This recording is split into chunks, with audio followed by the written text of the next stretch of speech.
Today I'm with Kathy Kopellis McLeod. Welcome to the show, Kathy. Thanks, Chloe. Now tell me, we're going to be talking all about dogs today because you're a dog behaviour consultant. That's right. Tell me about exactly what you do. Okay, so what I do full time is help dog owners of Perth mainly with their problem behaviours. Not their problem behaviours, but more their dog's problem behaviours. However, it does appear that it's like a counselling session sometimes. Most of the things that I see could be anything from dogs that are jumping and not coming when called to more serious cases like anxiety, separation anxiety and dog aggression, whether that be dog-to-people aggression or dogs that don't like other dogs. Okay. Now, recently you were talking to me before about going to dog parks. Tell me some of the issues that can happen when you bring the dogs to the dog park. Okay, so dog parks are really popular places to visit and are great ways to socialise and by and large safely socialise your dogs, but they're not always the best place for every person with their dog.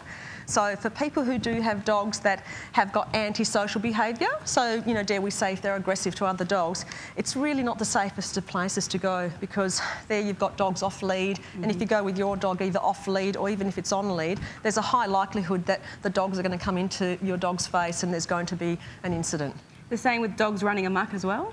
Dogs running amok, that could be your young dogs or just dogs that haven't been trained, and perhaps that's more about the people responsibility, and we should really pay a bit more attention to, you know, what the folks are doing with their dogs. So rather than maybe spending a bit of time talking to the group, really keep a close eye on your dog because you might need to help manage them best with even a long line, which is a lot longer version of what my lead is, and it just means that the dog doesn't get to make mistakes, harass other people's dogs and get themselves into trouble too, and their owner. Oh, yeah.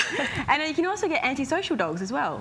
Yes, indeed. And although some of those behaviours can stem from genetics or just a poor socialisation or you know, correct socialisation, a lot of my clients have actually had negative scenarios at the park. So this is those, you know, one of these sort of cases where you feel that maybe as a long-term goal, have your dog learned that it's okay to go to a dog park where there are off-lead dogs, but not for now. Maybe walking around, you know, the outskirts of the park so that they're not, you know, put in a situation where they're going to be subjected to their dog running up, because that'll just put the other dog in, you know, a negative scenario. It can put, actually, it's a no-win for anybody, both dogs and owners as well. So we want to keep things safe, and so it's just more so to educate people that even though dog parks are fun and they are great, and I encourage people to go there, but I don't encourage people that have got issues with their dogs to go there initially. And especially they can also be rude people as well. Yes, Chloe, look, that's unfortunate. So we always like to steer away from rude people, but it's just like life. We're always going to bump into those people, and you know, it doesn't help to be rude. We need to sort of respect that we have to be responsible with our dogs, and just because we love our dog, it doesn't mean that we love that everyone's going to love our dog going up to them. And some dogs do actually go up and jump up on people, albeit friendly, but they might not be too interested, hence a mum pushing bub in a pram, etc. So good to have some really good dog training skills and teach it to come when called. Now, tell me about Windy here. She's a Siberian Husky. Yes, he is. He's more of a racing-line Siberian Husky, so you might have noticed his sexy long legs and his finer coat, and I actually do compete with him. We call it here in Australia dry land racing, hence we don't have the snow.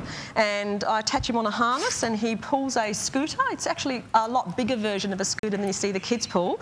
And he's very fast, hence his name, Windy. And it's a lot of fun and it's really exhilarating. Great sport, and he's doing something that he's very good at, that I have to get better at. Yeah, well, he's a very as good as him. Yeah, well, he's a very energetic dog. He hasn't stopped jumping around back I know. He's behaved for the cameras though, hasn't he, Chloe? He has, and you've got 2 more of these. I have. I've got 2 12-year-olds at home. That's Bullet and Nikki, and they're our support crew. They come to us to the races, and they're a lot of fun. Oh, yeah. Wow. This is so good. Okay, so Kathy, if we want to find out more about your business, how do we get a hold of you? Sure. Well, I can give you my number, and that's 9345 5277, or my website, which is www.kathysdogtraining.com.au, and that's KATHYS. Okay, and you work with all dogs?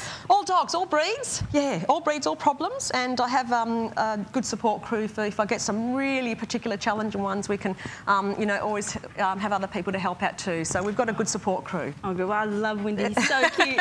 Now, if you want more information, you can check out our website as well, which is thecouch.com.au. It has everything up there that you can find out more about Kathy and her business, and, you know, look at beautiful pictures of other dogs on here as well. So make sure you check it out. Anyways, back to you, Fred.